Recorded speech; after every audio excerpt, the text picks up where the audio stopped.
the tree of the knowledge of good and evil.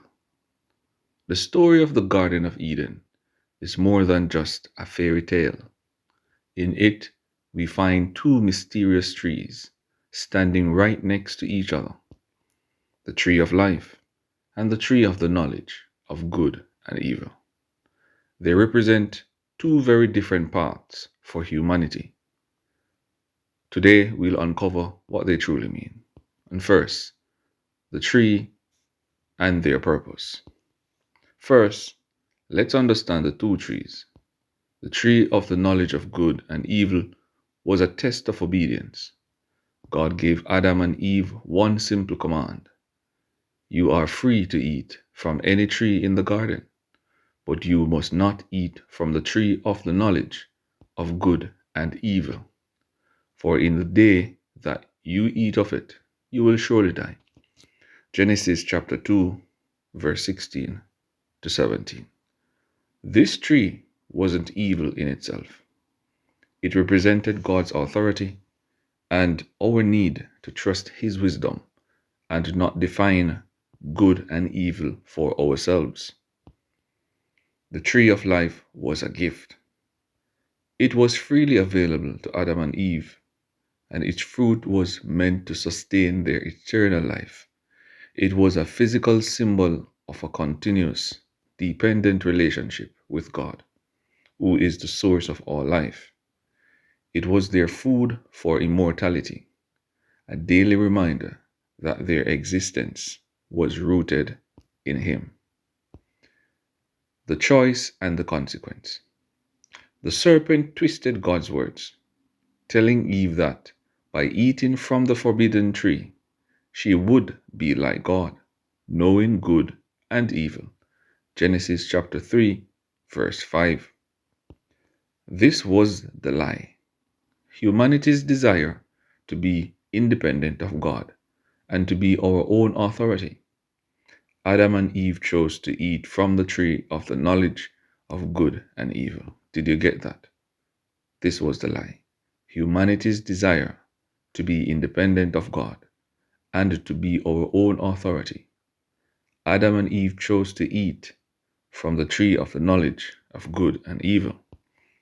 The immediate consequence wasn't a punishment, but a revelation. They knew evil for the first time by experiencing it. They felt shame, guilt, and a desire to hide from God. More importantly, they were barred from the tree of life. In an act of both judgment and mercy, God removed them from the garden so they would not eat from the tree of life and live forever in their fallen, sinful state. Genesis chapter 3, verse 22 to 24. It was merciful because to live eternally separated from God would be a hellish existence. Did you get that? The gospel connection. The story of the two trees is not just about the past. It's about the entire story of the Bible.